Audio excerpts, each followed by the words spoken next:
Bonjour à tout le monde, je vais essayer de prêcher debout. D'habitude, je m'assois parce que j'ai peur de chanceler. Et voilà. Alors, merci à tous les frères qui m'ont invité pour faire cette réunion avec vous.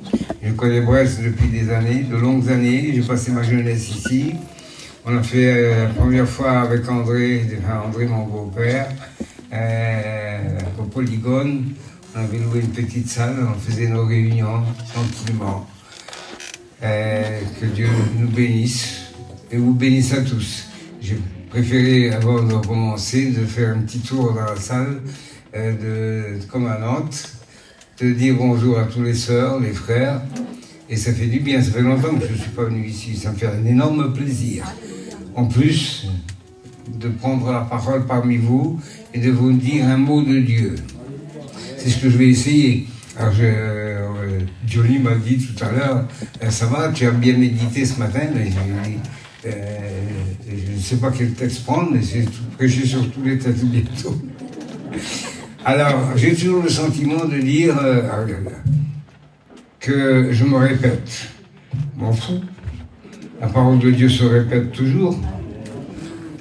Et alors, je vais vous parler de choses simples et pas compliquées. De la vie de tous les jours. Je ne vais pas parler des épreuves, on fait que ça, on fait que pleurer. Alors, dire quand même un mot d'encouragement et de faire quelque chose qui soit biblique. C'est pas ça, non? Un serviteur de Dieu pour des choses bibliques. Hein? On ne pêche pas sur des romans policiers. Je voudrais que tu pries pour moi. Avec toi. Merci Seigneur. Merci Seigneur. Merci mon Dieu.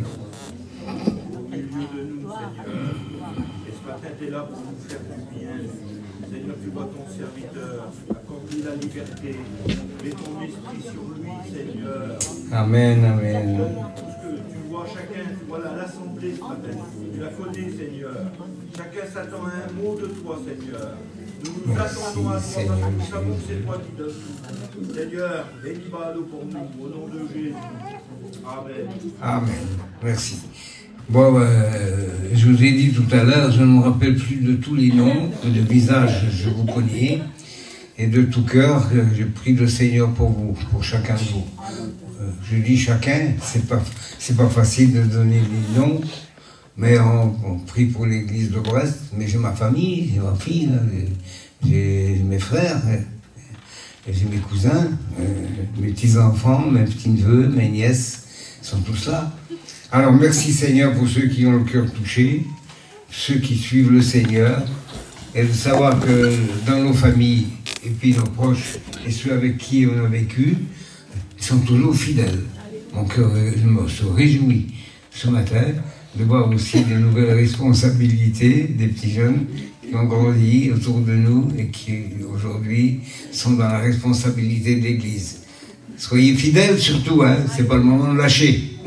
Alors je vous propose une première lecture dans l'Épître aux Éphésiens. Ça va, vous écoutez bien?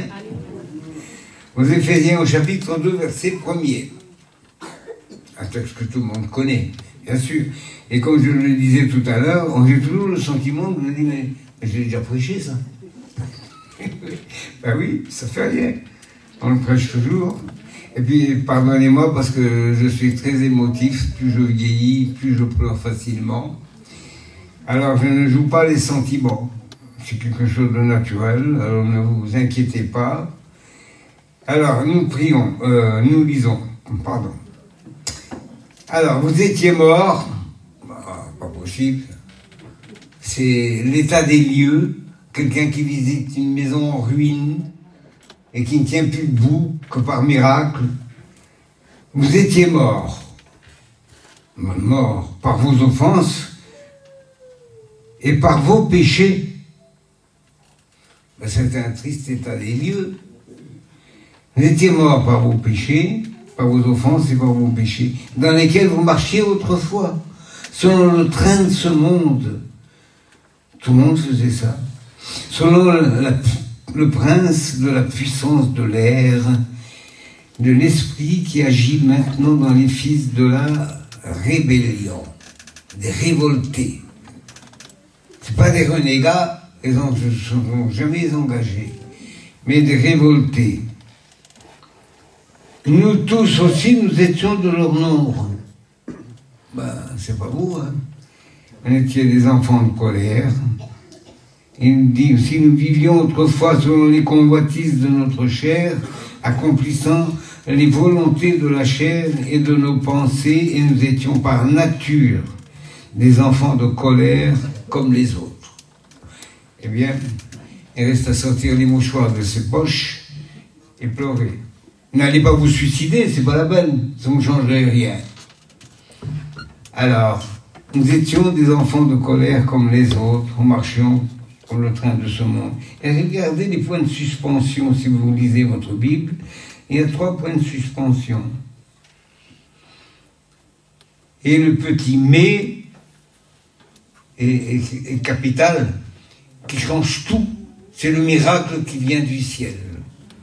Mais Dieu, qui est riche en bonté, en miséricorde, à cause du grand amour dont il nous a aimés, oui, nous qui étions morts par nos offenses, il nous a rendus à la vie. Oh, vous connaissez que c'est merveilleux. Il nous a rendus à la vie. Amen. Avec Christ. Gloire à Dieu. Comment? On a dû payer. Qu'est-ce qu'on a fait? Qu'est-ce qu'on a mérité? Rien. C'est par grâce que vous êtes sauvés. Par grâce que vous êtes sauvés. Il nous a ressuscités ensemble. Mais c'est parsemé de miracles. C'est un parterre de fleurs, de roses, qui nous rappelle la bonté, la grandeur de Dieu, sa miséricorde, qui nous a aimés. Mais pourquoi nous a-t-il été aimés? Nous étions méchants comme tout.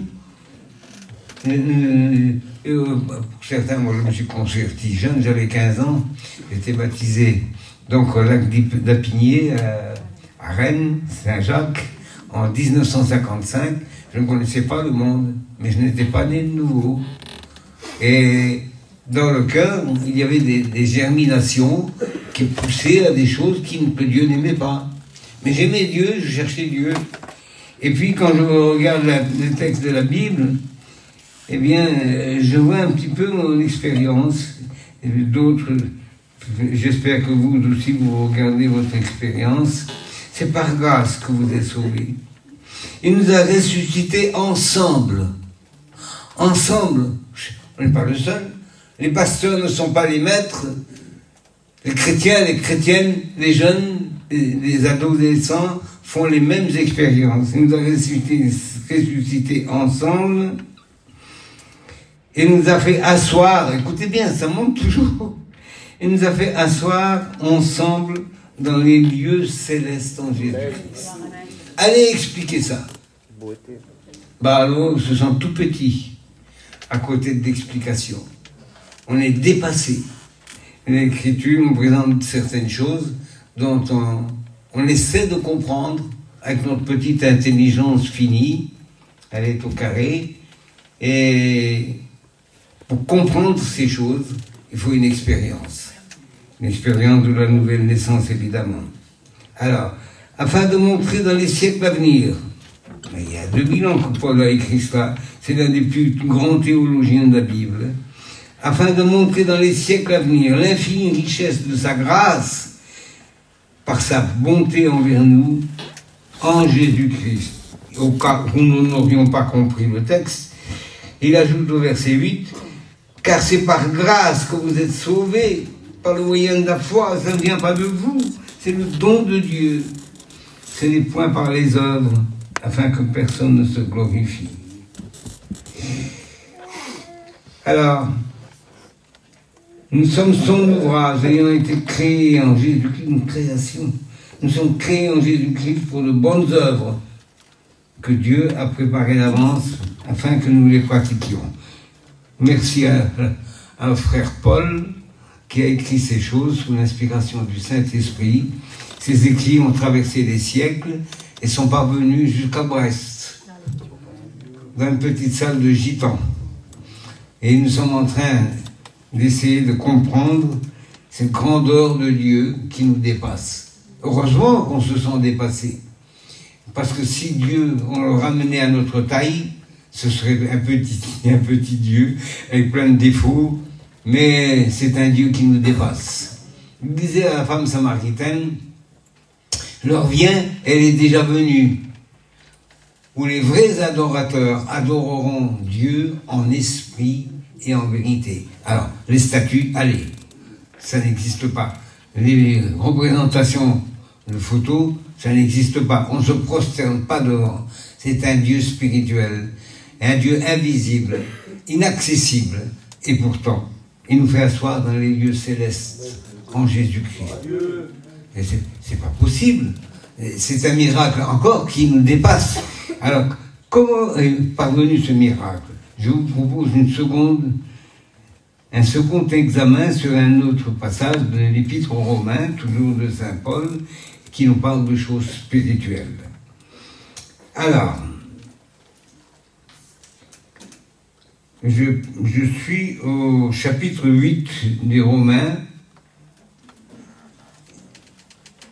et le verset 1er. Il n'y a donc aucune bénédiction, non, c'est pas ça, aucune condamnation pour ceux qui sont en Christ. Amen. Dire, on n'a pas mérité, il n'y a pas de condamnation pour nous. Pas possible, alors que nous, on se juge les uns les autres, on se critique, on se fait des reproches. La Bible dit, il n'y a pas de condamnation. Pas de condamnation à mort. Mais Dieu se réserve le droit de nous corriger parfois. Mais pas pour nous perdre, pas pour nous humilier, pas pour nous blesser, mais pour nous guérir. Pour nous emmener dans le chemin de l'obéissance et de la foi. En effet, je continue au verset 2 parce que je préfère laisser parler la parole de Dieu. En effet, la loi de l'esprit de vie en Christ, notez bien, l'esprit de vie en Christ m'a affranchi du péché et de la mort. Amen. Vous étiez morts pourtant. Marchions comme les enfants de ce monde, selon le train de ce monde, selon sa convoitise, la corruption et la révolte contre Dieu. Mais Dieu nous a affranchis de la loi du péché et de la mort. Mais c'est un miracle, ça nous dépasse. Avant, on ne pouvait pas faire autrement. Hein? Et il y a des gens qui étaient spécialistes pour la bataille. Dans les bars, qu'est-ce que je dis, etc. Bon, je fais un langage vulgaire que j'emploie. J'aime pas ce langage. Mais c'est pourtant la vérité. Quand une fois nous avons critiqué les autres, nous avons jugé les autres, etc., nous étions plus sales qu'eux. On a regardé la paille dans l'œil de leur frère et on n'a pas regardé la poutre qui était dans la nôtre. C'est une leçon de Jésus aussi. Car, chose impossible à la loi, parce que la chair la rendait sans force. On ne pouvait pas s'affranchir nous-mêmes. Jésus a dit, nous sommes, tout homme ou femme, sont esclaves de tout ce qui a trait on fait de lui. C'est le péché, on ne peut pas s'en débarrasser. S'il nous colle à la peau, s'il nous emmène en enfer, nous sommes esclaves de lui. Or, cet esclavage fait de nous des étrangers de Dieu. On ne comprend rien aux choses du Seigneur, et il y en a des millions dans le monde qui ne comprennent pas. Ils passent leur temps à s'envoyer des bombes, mutuellement, entre l'Iran et Israël, et c'est des temps forts que nous lisons dans la Bible, mais ce n'est pas le lieu dans lequel je veux vous parler ce matin, mais faire un état des lieux dans notre vie spirituelle. Et j'invite chacun à regarder sa vie, non pas son frère, sa soeur, à regarder sa propre vie, pour savoir si nous sommes agréables au Seigneur. Parce que notre volonté, c'est de rester agréable à Dieu. Et c'est cela qui remplit nos cœurs de joie, quand on sent l'Esprit de Dieu en nous, qui nous dit, c'est bien Valo, c'est bien tel, tu as bien fait. Ah, quel soulagement. On peut dormir sur les deux oreilles toute la nuit. Mais quand on a fait quelque chose de travers, et quand notre conscience nous accuse, on ne peut pas dormir. On y pense, quand on a blessé quelqu'un, ravivons le jour que j'aille me réconcilier. Ouais, c'est l'Esprit du Seigneur qui fait cela. Avant, On s'est dit, c'est bien fait pour lui, ou c'est bien fait pour elle. Mais non, je regarde, je continue la lecture, parce que c'est une richesse qui suit, pour moi, telle que je la comprends toujours. Dieu a condamné le péché dans la chair, en envoyant, à cause du péché, son propre fils. Pas possible. Son fils dans une chair semblable à celle du péché. Par contre, ça me dépasse.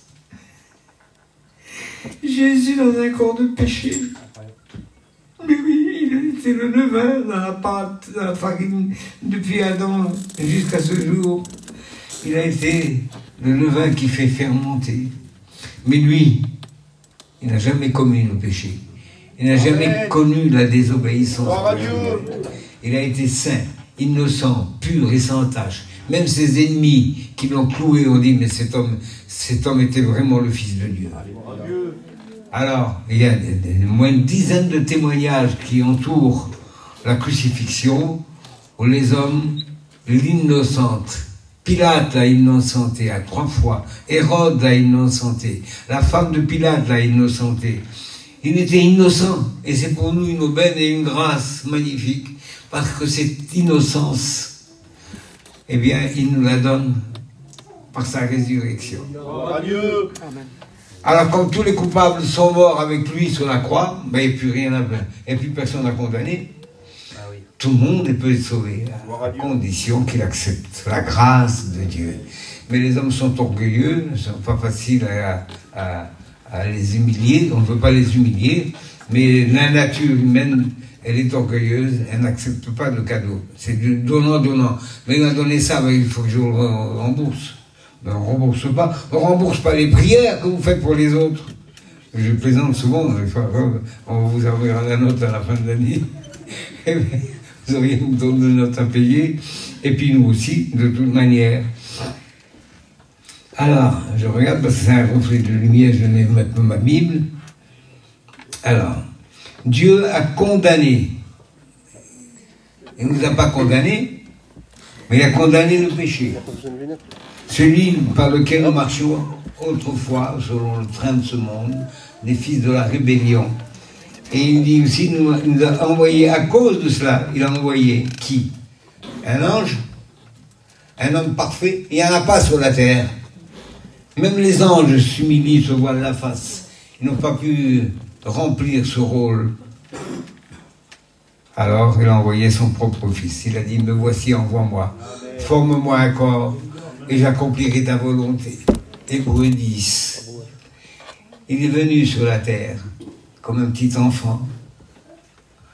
Il a grandi. On a cherché à le tuer. Les enfants de Bethléem ont barré la route et ont sacrifié leur vie pour lui. Il a fui en Égypte. Il est revenu incognito. Lui, le fils du roi des rois, le seigneur des seigneurs. Il a dû vivre en cachotier. Il est allé à Nazareth. Il est devenu le fils d'un humble charpentier nommé Joseph. Sa mère s'appelait Marie. Il a grandi dans l'incognito. À 12 ans, on le voit dans le temple de Jérusalem.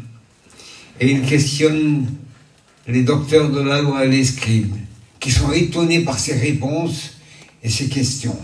Il a une sagesse et quelque chose qui les dépasse. Et ils devaient se dire en eux-mêmes, certainement, que si ce garçon-là, à l'âge de 12 ans, il faisait sa Mishnah. D'ailleurs, les catholiques ont copié là-dessus, parce qu'ils font la communion à 12 ans. J'ai fait ma première communion aussi, mais je ne savais pas la portée de ces choses. Et puis, quand il est venu dans le temple, on a dit beaucoup de choses sur lui. Siméon, Anne, c'est pas possible. Oui, cet enfant est appelé à être un homme qui va prêcher le royaume du ciel, le royaume de Dieu, et il sera pour toi, Marie, une épée qui te percera l'âme, par la douleur et la souffrance. Alors,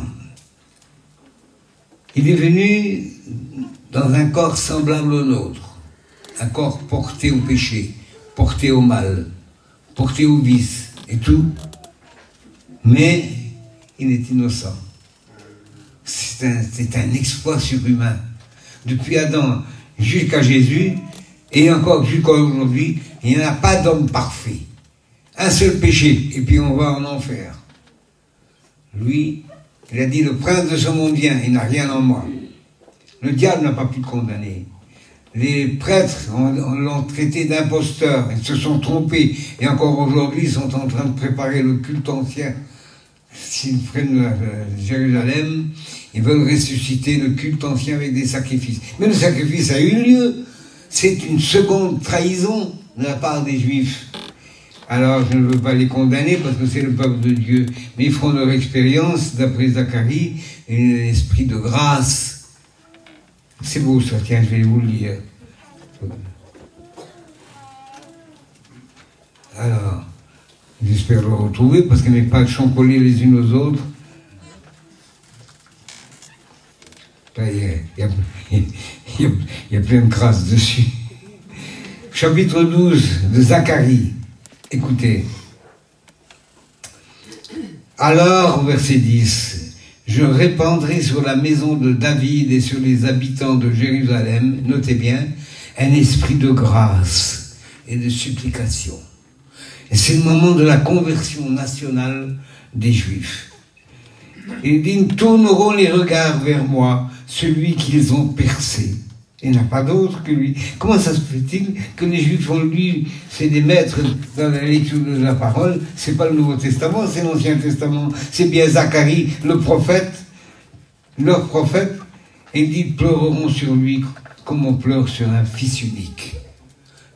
Un premier-né, celui qu'ils ont percé, un fils unique, ils pleureront amèrement sur lui comme on pleure sur un premier-né. En ce jour-là, le deuil sera grand à Jérusalem. C'est la conversion générale annoncée par les prophètes, la conversion des Juifs.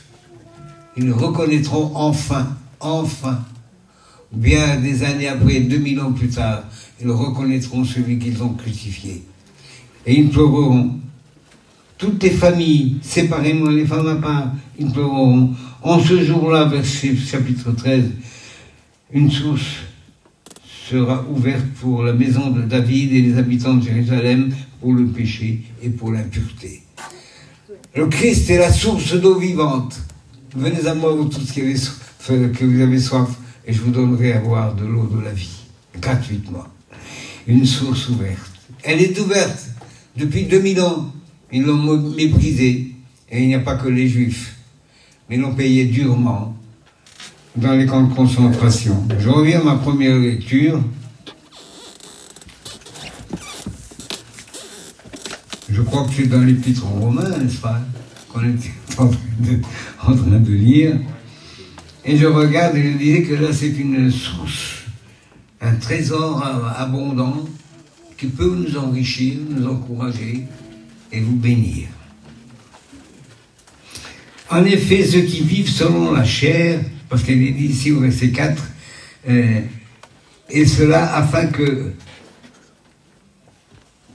la justice de la loi fût accomplie en nous qui marchons non pas selon la chair, mais selon l'esprit. On ne marche pas selon la chair, mais pourtant on mange, on boit, on dort, on a des besoins légitimes, mais on marche quand même par la chair, on continue la chair. Mais il est dit, nous ne marchons plus selon la chair, mais selon l'esprit. On marche mentalement. On n'est pas des esprits. Nous sommes des esprits qui habitent dans un corps humain, dans un corps, un vase de terre. Nous portons, disait Paul, notre grand trésor dans des vases de terre. Les vases de terre sont fragiles. Ils peuvent se fendre un jour. C'est la mort. Il y a des vases d'argent, d'or, mais ne sont pas des vases d'argent, ne sont pas des vases d'or, ne sont pas façonnés avec des pierres précieuses, mais nous sommes des vases de terre. Nous avons été tirés de la terre et notre corps retournera dans la terre. Alors, il dit ici, afin que la justice de la loi fût accomplie en nous, qui marchons non selon la chair, selon l'esprit. C'est compliqué à faire comprendre cela. La loi est impitoyable. Savez-vous ce qu'il y avait dans l'arche de l'Alliance? sur lesquels il y avait les deux chérubins. C'était tout ce qui avait été fait était prophétique. Il y avait dedans les tables de la loi. Et le texte redoutable qui dit « Maudit soit celui qui n'accomplit pas toutes les paroles de cette loi ». Quel est l'homme qui accomplit les paroles de cette loi? Le souverain sacrificateur de lui-même devait chaque année présenter du sang devant le tabernacle et de le préparer sur l'arche.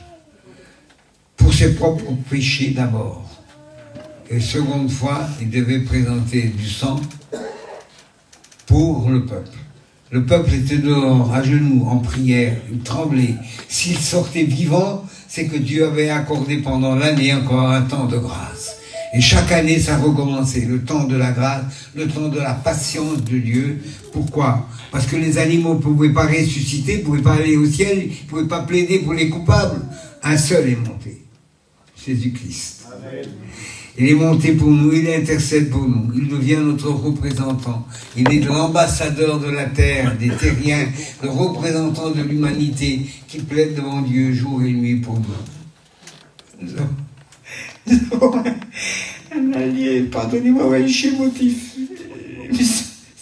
Je finis l'évangile, je comprends comme ça. Jésus-Christ se lève chaque fois qu'un pécheur, une pécheresse qui est dans le monde, péché jusqu'à là. Lorsque le Saint-Esprit l'attire, elle vient vers Dieu. Seigneur, pardonne-moi. Le souverain avocat se lève. Il présente son sang. Gloire à Dieu. Elle dit, Père, pardonne-le. Gloire à Dieu. Ils n'ont pas su ce qu'elle faisait. Et le pardon est acquis. Amen. Et à partir de là, nous sentons le Saint-Esprit nous attirer dans une aventure que nous ne connaissions pas, que nous allons découvrir à chaque instant de notre vie, à chaque expérience de notre vie. Nous découvrons que quelque chose s'est passé, que quelque chose est changé. Savez-vous comment ça s'appelle ça? La nouvelle naissance. La nouvelle naissance, vous ne la produirez pas, vous ne la payerez pas, vous ne la mériterez jamais. Personne au monde peut la mériter. Et lorsque la nouvelle naissance arrive, c'est par grâce. Elle ne peut pas venir avant que vous soyez pardonné de vos péchés, lavés, purifiés par le sang de Jésus. Et lorsque la place est libre, le Saint-Esprit s'installe. Et le Saint-Esprit nous communique des choses divines, des choses du ciel, qui nous transportent dans la présence de Dieu. Je sais que vous avez fait toute cette expérience. Je ne parle pas que du baptême du Saint-Esprit, ou des prophéties, ou des interprétations. Mais lorsqu'on est en communion avec Dieu, que ce soit le matin, que ce soit le soir, que ce soit l'après-midi, que ce soit en train de chiner, sentez cette présence de Dieu. Que c'est bon. C'est un régal. Je l'ai connu plusieurs fois. C'est un régal qui vient du Seigneur. Vous ne pouvez pas le produire. Ce n'est pas de l'hystérie. Non, c'est une expérience. Une expérience divine qui vient du ciel. Un protestant, pendant que nous étions à une rencontre à Paris, il m'a dit, vous savez, vous les pentecôtistes, vous mettez beaucoup d'accent sur l'expérience. Je dis oui, mais la nouvelle naissance, c'est une expérience. Si vous n'avez pas au moins cette expérience-là, vous ne pouvez pas entrer au ciel. Ben oui, j'ai pas voulu vexer, mais je lui ai dit quand même. Alors, ceux qui vivent selon la chair s'affectionnent, s'attachent aux choses de la chair. C'était ce qu'on faisait avant, tandis que ceux qui vivent selon l'esprit s'affectionnent aux choses de l'esprit. Alors, résultat, l'affection de la chair, c'est la mort, tandis que l'affection de l'esprit, c'est la vie. La vie. Amen. La vie, vous avez compris? Amen. La vie et la paix. Quand nous sommes en paix avec Dieu, vous avez découvert un trésor inestimable. La paix avec Dieu, notre conscience est en paix avec Dieu. Je peux m'approcher de Dieu, barouder, je peux te prier. Avant, j'avais peur de Dieu, il faut se cacher. Parce que nos péchés étaient auparavant une séparation entre nous et Dieu. En Christ, il est enlevé. Le Christ a porté ma culpabilité, votre culpabilité, vos péchés, sans vous accuser. Mais on sait qu'on est tous pareils. le Seigneur a pris cela sur son dos, dans ses plaies, dans son corps de chair, corps de péché. Il a offert à Dieu. Et il est mort. Ses dernières paroles ont été celles-ci. Tout est accompli. Vous n'avez plus rien à faire, vous n'avez rien à payer, vous n'avez rien à mériter. L'Église catholique enseigne qu'il faut faire des neuvaines, il faut faire des marches à pied, il faut se flageller. Mais non, Jésus l'a déjà souffert. Vous ne pouvez pas gagner votre salut, vous ne pouvez pas l'acheter. Et le mot grâce, celui qui appellera Israël à la repentance, le mot grâce et de miséricorde reposera sur vous. Alors là, c'est la nouvelle aventure qui commence. Je ne vais pas vous faire une étude, je vous explique simplement comment je comprends le texte. Alors il est dit ici encore, l'affliction de la chair, c'est la mort. Si vous vivez loin de Dieu, vous vivez dans le péché, le résultat final, c'est la mort. Et c'est bien écrit, noir sur blanc, hein. Tandis que si vous vous affectionnez aux choses de l'esprit, c'est la vie et la paix. Car l'affection de la chair, c'est une révolte contre Dieu. Ceux qui aiment le monde, qui copient le monde, qui vivent dans le péché, deviennent ennemis de Dieu. Mais c'est pas possible. Il y a comment dire, quelque chose de tranché, quelque chose de séparé. La vie avec Dieu et la vie avec le monde d'autrefois, ils sont séparés. Or, ceux qui vivent selon la chair ne sauraient pas plaire à Dieu, ne peuvent pas plaire à Dieu. Vous voulez plaire au Seigneur, vous voulez faire sa volonté, vous voulez sentir le Saint-Esprit palpiter dans votre cœur et vous dire, c'est bien ma fille, c'est bien mon garçon, c'est bien mon fils. C'est le suprême bonheur. David disait, Seigneur, pardonne mes nombreux péchés. Ah, si l'homme, Job disait, si l'homme, une fois mort, pouvait revivre. Il n'y a pas d'homme juste sur la terre. Notre justice, c'est un vêtement souillé. Jésus nous revêtira de son vêtement de sainteté, de son innocence. Nous pourrons devant Dieu Père lever les yeux et lui dire, Père, je t'aime. Nous étions esclaves, vous souvenez-vous. Nous étions esclaves. Car en effet, ceux qui vivent sur la chair s'affectionnent aux choses de la terre, etc. Alors, je reprends le texte parce que j'ai pu crier un peu partout. Or, ceux qui vivent selon la chair, selon leur mentalité dépravée, ne sauraient plaire à Dieu. On déplaît à Dieu. Pour vous, il s'adresse aux chrétiens là. Merci frère. Pour vous, vous ne vivez pas selon la chair. Pourquoi? Parce que vous êtes ressuscité en Jésus-Christ. Vous avez fait une expérience glorieuse qui n'a pas de prix. Elle n'est pas affichée en banque. Elle n'est pas cotée sur les banques du monde, mais dans le ciel. C'est une grâce imméritée, un cadeau que Dieu nous donne. Pour vous, vous ne vivez pas selon la chair. Si du moins l'Esprit de Dieu habite en vous, si quelqu'un n'a pas l'Esprit de Christ, écoutez bien cela, il ne lui appartient pas. C'est pas pour vous condamner, c'est pas pour vous condamner que la Bible, que Paul a écrit cela, mais il fait une présentation de la vie chrétienne. Il y a une ligne de démarcation entre la vie passée et la vie nouvelle. On ne peut pas empiéter sur les deux. Vous ne pouvez pas servir 2 maîtres à la fois. Et on aura l'un, on rejettera l'autre. Alors, il dit, si quelqu'un n'a pas l'Esprit de Christ, il ne lui appartient pas. Et si Christ est en vous, c'est nous ça. Si l'Esprit de Christ est en nous, il est vrai que le corps est mort à cause du péché, mais l'Esprit est vie à cause de la justice. Nous voici justifiés. Messieurs, dames, nous sommes devenus des justes. Ah oui, on ne peut pas dire ça parce que c'est de l'orgueil, hein. C'est se mesurer avec les autres. Mais non, c'est une question de foi, C'est une question qui nous a, c'est une réponse que Dieu nous a donnée. Nous sommes justifiés par la foi. Ça veut dire justifié, ça veut dire que comme si vous n'avez jamais commis un seul péché. Seigneur Jésus, j'ai honte de Dieu. Quand je me regarde, je me trouve plein de misère. Comment peux-tu nous regarder juste?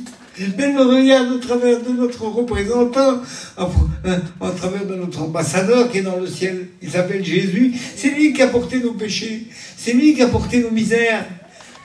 Et les a cloués à la croix. La loi qui disait « Maudit soit celui qui n'accomplit pas cette loi », elle était dans le coffre de l'arche. Il les a pris, il les a cloués à la croix. Amen. C'est fini. Gloire à Dieu. Le diable a perdu la partie. Il ne peut pas nous embêter. Il ne peut pas venir nous troubler. Il ne peut pas nous barrer la route qui nous mène vers où? Vers le ciel et la félicité et la gloire. C'est pas terminé, il y a encore des promesses. Si je mors sur l'heure, faut vous lapider si vous voulez, je m'en fous. Mais il est dit, le corps est vrai, il est mort. C'est-à-dire que ça implique des changements de vie. Ce qu'on faisait autrefois, on ne le recommence plus. On a honte du passé. Qu'il y a à l'eau, c'est pas possible. Non, je ne le ferai plus. Non, Seigneur, je ne le ferai plus. Et si jamais ça arrive, eh bien, notre cœur s'humilie devant Dieu. On pleure. Amen. Et le Seigneur nous relève. Amen. C'est un petit peu le message que Jésus a passé lorsqu'il a lavé les pieds de ses disciples. Et il dit à Pierre, il dit, Seigneur, toi, tu me laves les pieds. Ah non, jamais tu me laveras les pieds. Il dit, si je ne te lave pas, tu n'auras pas de part avec moi. Qu'est-ce que c'est que de laver les pieds? C'est peut-être un acte charitable, mais c'était les esclaves qui faisaient ça. Il s'est placé comme un esclave, il a lavé ses pieds de ses disciples.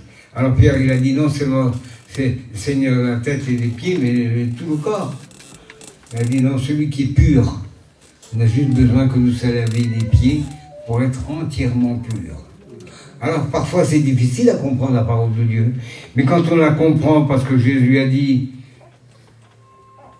vous êtes purs, mais non pas tous. Pourquoi? Il a mis le comble à son amour, l'apogée, l'amour sublime qu'il a mis sur les pieds de ses disciples. Se laver les pieds, c'est pas le comble de son amour. On peut le faire avec hypocrisie aussi. On peut le faire pour paraître, pour dire on est meilleur chrétien que les autres. Mais non, Jésus l'a fait parce qu'il avait un message à nous dire.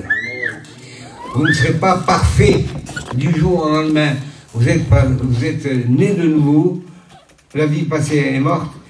La vie nouvelle commence. Mais dans la vie nouvelle commence, vous allez avoir besoin de grandir. Une croissance spirituelle. Le brigand sur la croix est parti au ciel. Il n'a pas eu le temps d'être régénéré. Pourtant, c'était un criminel. Eh bien, nous, on a l'occasion de prouver à notre Seigneur que nous l'aimons. Nous ne pratiquerons plus les choses qu'on faisait avant. Alors, on jouait au tiercé, on jouait aux cartes, on fumait, on buvait, enfin, c'est la vie du monde. Eh bien non, on ne le fera plus. C'est plus notre monde. Parfois, il m'arrive des musiques d'autrefois, que je jouais autrefois avec mon père.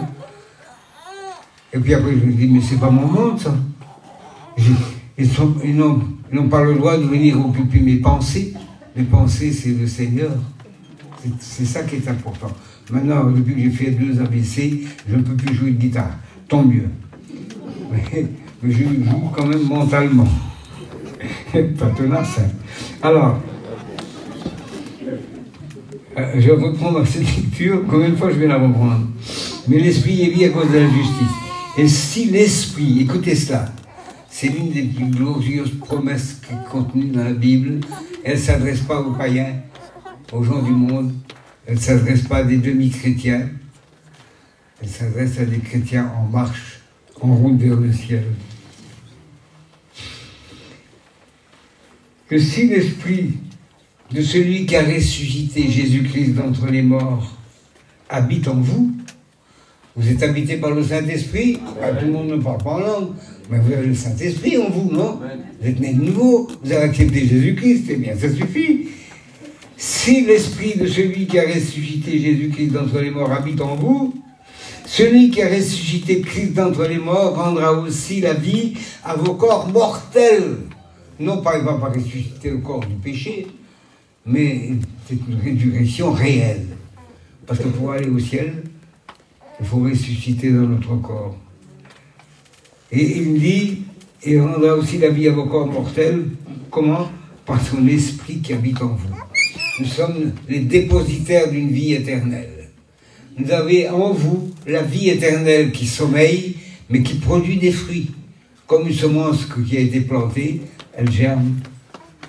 Si la semence ne germe pas, c'est parce que le fruit parce qu'elle ne meurt pas. Il faut que le grain de blé meure pour qu'elle puisse porter du fruit. Est-ce que vous comprenez ça? Alors il faut que nous mourions à notre vie ancienne, et là on appelle ça la sanctification. Nous devons participer à notre sanctification. C'est désirer avoir une vie meilleure, une vie qui plaise au Seigneur, une vie qui glorifie le Seigneur. Et nous sommes heureux. Et imaginez que dans notre mission, il n'y a pas d'intellectuels. On n'a pas d'intellectuels. Il n'y a pas des maires, il n'y a pas des chefs de police, il n'y a pas des avocats, il n'y a rien. On est des beaux malheureux, tout ce qu'on sait dire. On faisait, au temps des choux, on faisait la lecture pour les élèves, et puis encore maintenant, on fait toujours la lecture, parce qu'on bouge toujours, on n'a pas la culture des gradés. Mais ça ne nous empêchera pas de comprendre la parole de Dieu, ça ne nous empêchera pas de vivre la parole de Dieu, et ce que la parole de Dieu nous explique. Si l'Esprit de Dieu vit en nous, on doit sentir le cœur de Jésus palpiter en nous. Et nous porterons les fruits de l'Esprit. Galates 5, 22. Si nous mourons, nous porterons les fruits. Mais alors, certains chrétiens restent stables. Il y a, de ce côté-là, il y a la mort, de ce côté-là, il y a la vie. Ils se culpabilisent. Lorsque quelque chose ne va pas dans leur vie, lorsqu'ils n'arrivent pas à faire Seigneur Jésus, arrête-moi, débarrasse-moi de la cigarette, débarrasse-moi de l'alcool, débarrasse-moi de ceci, de cela. Ben oui, il faut le désirer. Le Seigneur pardonne vos péchés et vous rétablit dans l'innocence de Jésus-Christ et vous êtes devenus, et vous serez toujours des justes. Sinon, vous ne pouvez pas aller au ciel. C'est tout ou rien. Nous sommes justes. Alors on ira au ciel. Mais ce n'est pas une prétention de dire bah, moi je suis meilleur que vous. Hein. C'est pas ça. C'est ce qui est grandiose, c'est qu'on est habité par le Saint-Esprit, qui nous fait éprouver les sentiments, les émotions qui étaient en Jésus-Christ, les désirs que Jésus avait dans son cœur. Nous les vivons à nous aussi, chacun dans son contexte particulier, au sein de sa famille, avec ses enfants, dans son foyer et dans son commerce. Nous vivons les émotions de Jésus-Christ. Laissez-les germer, le corps, il s'en va, ça ne fait rien, c'est pas grave. On ne fait plus ce qu'il faisait avant, c'est pas une perte. On ne peut plus jouer de la musique, c'est pas une perte. Je ne bois plus 3 litres de vin par jour, c'est pas une perte. Non? Je ne t'accuse pas. Mais l'évangile est tellement simple.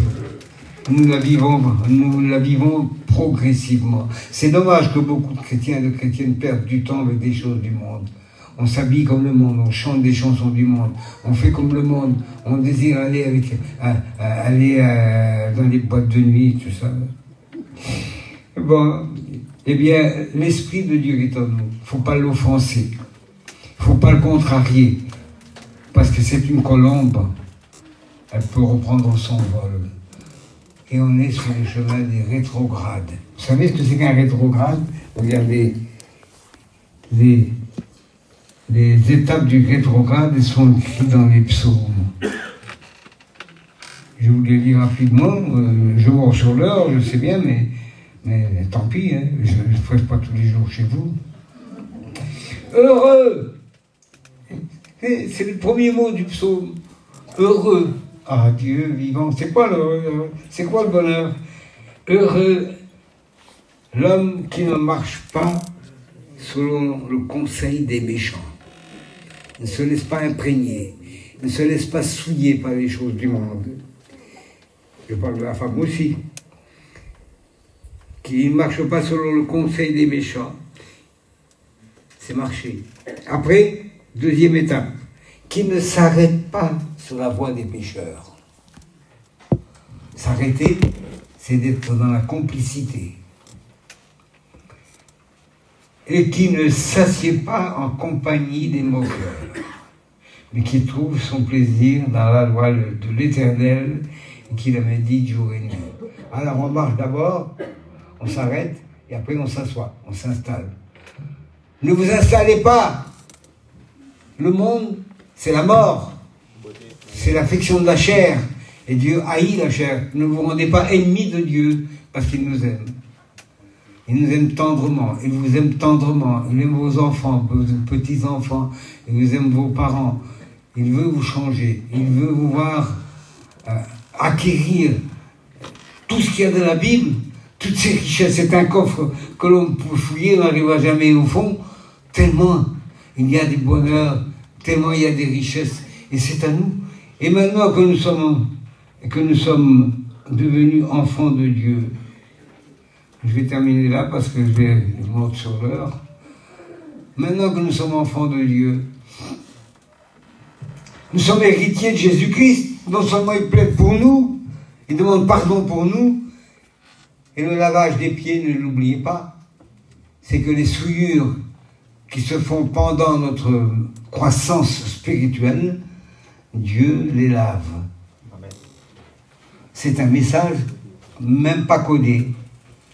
Il a mis le comble à son amour. Il ne nous a pardonné une première fois, il a effacé tout notre passé, et il aurait pu nous dire, bon, ben maintenant, le premier péché que tu vas faire, hein, attention, hein, eh bien, on n'aurait pas beaucoup de chrétiens au ciel. Hein. On serait tous jetés à la porte, à coups de balai.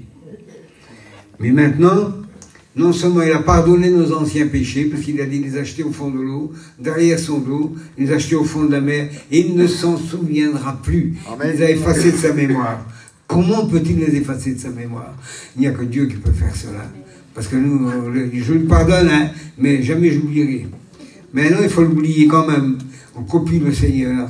Et lorsque maintenant nous sommes dans la marche de la fidélité, c'est une croissance. Vous devez apprendre à mourir à vous-même, c'est-à-dire de brider le corps, de ne pas satisfaire ses convoitises, parce que ces convoitises sont à l'opposé de la volonté de Dieu. Et ne vous prenez pas le risque, le danger de vous situer parmi les ennemis de Dieu, assis parmi les moqueurs. Et il y en a, on a vu dans notre mission, qui nous ont quittés, et qui sont assis parmi les moqueurs, et qui sont en train de nous débiner. Plaise à Dieu qu'ils reviennent, parce qu'il y a toujours des moments où l'homme peut revenir au Seigneur, la femme peut revenir au Seigneur, des rétrogrades qui peuvent revenir au Seigneur. Je ne connais pas votre situation à beaucoup, je ne sais pas votre parcours, mais votre parcours continue. C'est une marche vers la vie éternelle et non pas vers la mort éternelle, parce que c'est une grâce d'être sauvé.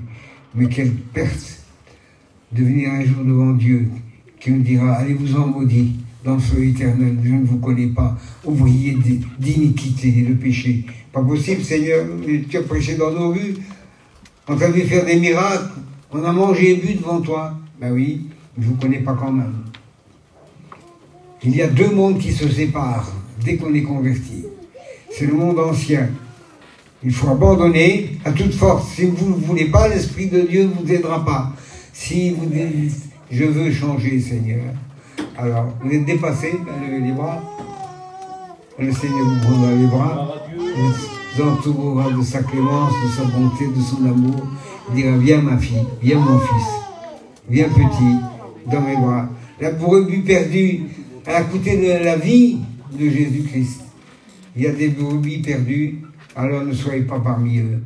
Priez pour eux, priez pour vos enfants, que Dieu sauve chacun de nous et ceux qui ne sont pas ici. Et dans notre mission, le Seigneur peut venir brusquement, d'un moment à l'autre, regarder tout ce qui se passe actuellement avec Israël et l'Iran, et on est déjà préparé pour le retour de Jésus-Christ. Alors préparez-vous, c'est le moment de se retrouver chez les monstres, et de dire, maintenant Seigneur, je veux te plaire. Maintenant, je vais prendre une décision. On va fermer les yeux, on va prier Jésus. Gloire à Dieu. Amen. Ah, tout Seigneur, j'ai fait ce que j'ai pu pour communiquer, Seigneur, une pensée de l'Esprit. Oui, l'Esprit Saint veut nous conduire sur le chemin victorieux de la vie. Tu nous promets la victoire.